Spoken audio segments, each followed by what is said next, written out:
They've put you on the patio, sweetheart, my mother said, her voice honeyed but tight, like she was trying to wrap an insult in gift paper. We just thought you'd be more comfortable out there, you know, with all your tech stuff. Through the tall French doors of the country club's main dining room, I could see them, my siblings, in full pageant mode. Zachary was already halfway through some story about flipping a property in Miami, his Rolex flashing with every hand gesture. Alyssa adjusted her hair like she was in a photo shoot, laughing a little too hard at jokes that weren't funny. I smoothed my black sheath dress, tailored, understated. Not that anyone would notice. I was never the one they noticed. Don't be offended, Mom added, clutching her pearls as if trying to brace herself against my silent disappointment. It's just, with your modest career choices, we assumed you'd prefer a quieter corner. I nodded politely and took my seat on the patio, alone. The patio, the place for misfits, introverts, and the family's self-assigned disappointments. Years ago, that might have hurt. Now, it was strategy. My phone buzzed again. Third missed call from my head of strategy. Catherine, urgent. Asia markets opening early. We need you to authorize. $8.2 billion was on the line.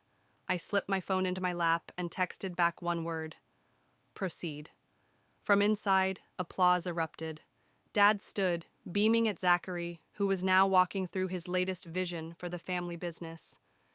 Now that's how you build legacy, Dad said proudly. Zach, tell them about the $50 million development deal. It wasn't real, not the numbers, not the legacy. I knew the books were cooked. I had the forensic audit.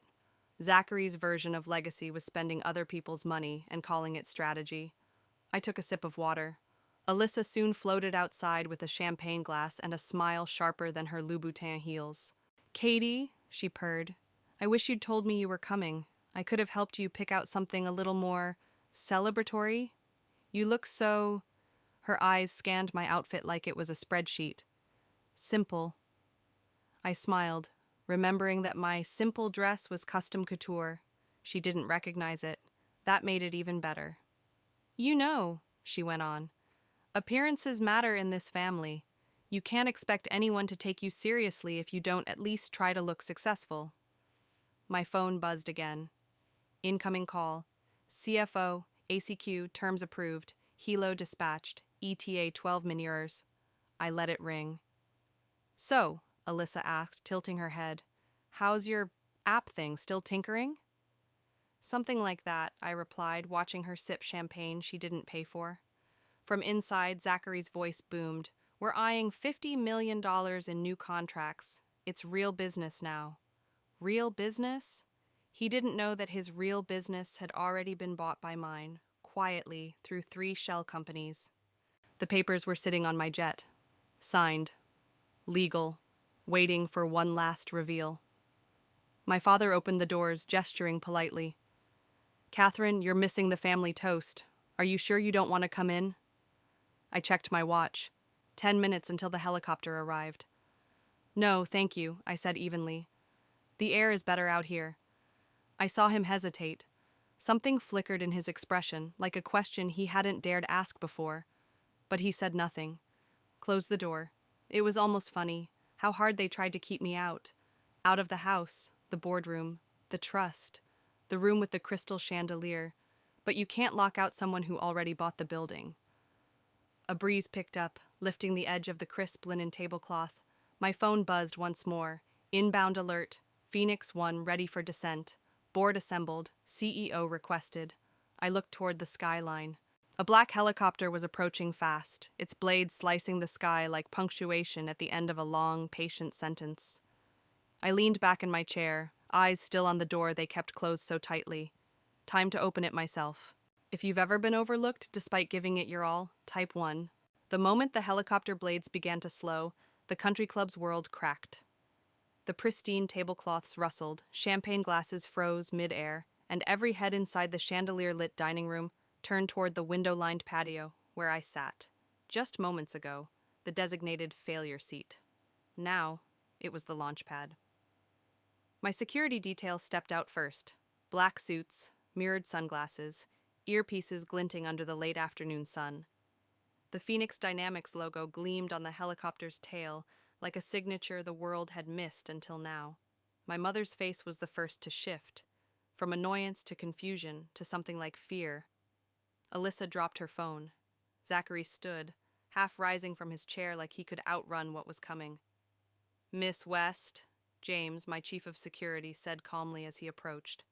"The board is assembled. The terms are finalized. Signature required within 45 minutes to meet Asia market timing." "Thank you," I said, rising from the table and smoothing my dress, the same one Alyssa mocked hours earlier. Dad stepped out from the dining room, his mouth already open. "Catherine," he said, his tone uneven. "What is going on?" I handed him my phone wordlessly. On the screen, a breaking news banner from Bloomberg. Phoenix Dynamics to close 8.2B acquisition. CEO Catherine West spearheads historic tech consolidation. He blinked. "But Phoenix? That's you?" Zachary stepped forward, stunned. "That can't be right. Phoenix Dynamics just bought—" He stopped, the realization landing like a gut punch. "Westland Group," I finished for him. "Your company. I bought it last month, through a holding firm. The audit team said you were 3/4 from collapse. You're welcome." "You bought our family business?" my father whispered, gripping the phone like it might break in his hands. I tilted my head. "I saved it, but let's not pretend I did it for nostalgia." "You were always playing small," Alyssa said softly, her voice thin. "You never told us. Like when you told the country club I was between jobs while I was managing 4 cross-border acquisitions." I smiled. "Or when Zach told his partners not to take meetings with me because I wasn't a serious operator." Her face flushed. "I didn't know." "No," I said. "You didn't care to." My phone buzzed again. My CFO. I ignored it for now.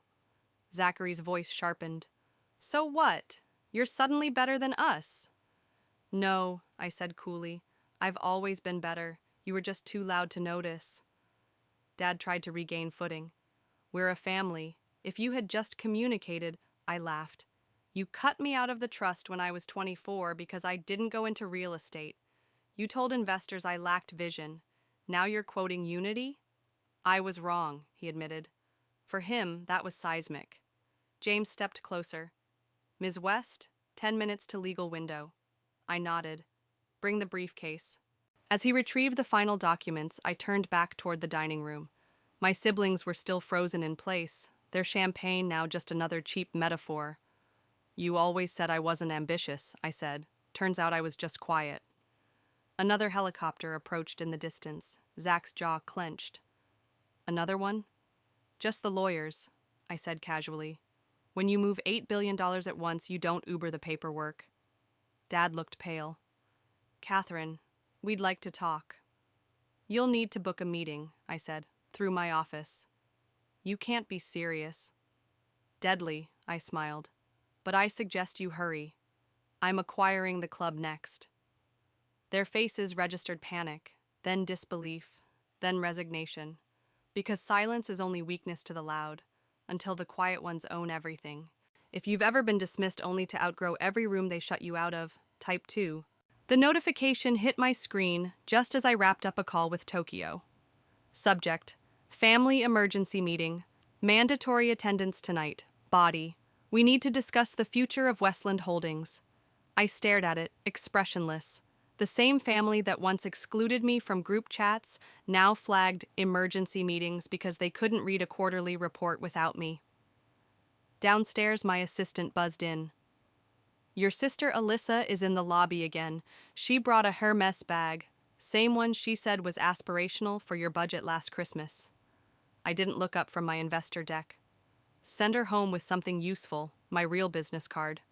The one that read, "Catherine West, founder and CEO, Phoenix Dynamics." Up here in my glass-walled office on the 50th floor, the skyline was mine. So were the headlines. The Fortune cover still sat on my desk. Tech's quiet billionaire, how Catherine West built an empire, while her family looked the other way. My phone lit up again. This time, Dad. I picked up but didn't say anything. "Catherine," he began, voice low, "we..." We need to talk about integrating your resources into the family operation. I misjudged you. You mean the family business I had to bail out with my own capital? I asked. The one Zach ran into the ground while you applauded his leadership? A pause. Yes, that one. I bought it to protect my name, not to save his ego. He sighed. We underestimated you. That was a mistake. Yes, I said, but a very useful one. While you all were busy curating appearances, I was building value. Don't you care about legacy? I care about ownership. A longer pause now, then. Will you come to dinner tonight? Your mother's hosting. She's trying. No, I said simply. I'm closing another acquisition, but feel free to toast Zach's $50 million dreams without me. I'm sure they sound impressive, from the patio. Click. Across the office, my team waited with the next contract. A cybersecurity firm previously backed by my father's venture group, the same group that once passed on my Series A pitch. Linda, my former COO, had recently tried to leak internal memos about data discrimination under my leadership. A weak play. I had already launched a full audit months ago, proactive, transparent, and clean. Her whistleblowing attempt backfired. She'd doctored the original files. We filed legal action the next day, and still, the calls came. Alyssa, let me style you for your next Forbes feature. Zach, we should explore synergies between our companies. Mom, the club wants to name a wing after you. We're so proud. All forwarded to a folder labeled Patio Memories. But the final move, the one that made them all flinch, was real estate. Make the offer, I told my acquisitions lead. The country club? She confirmed. Buy it, full acquisition. And once we own it? Change the seating policy? She grinned. No, I said. Burn the old chart. From now on, success doesn't have a dress code. The next morning, my family arrived at their favorite brunch spot to find a bronze plaque on the door. A Phoenix Industries property. Inside, a new hostess greeted them. Welcome. Would you prefer the terrace or the executive suite? My phone buzzed again. Another magazine request, another keynote invite, another billion-dollar proposal to vet, and somewhere between acquisition calls and capital reviews, another dinner invite from Dad. This time, handwritten, head of the table reserved for you.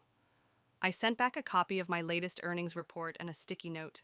Sorry, I'm busy buying another company. Champagne's on me, just pick one that doesn't shatter when numbers get too big. If they overlooked you while you were building something real, type 3.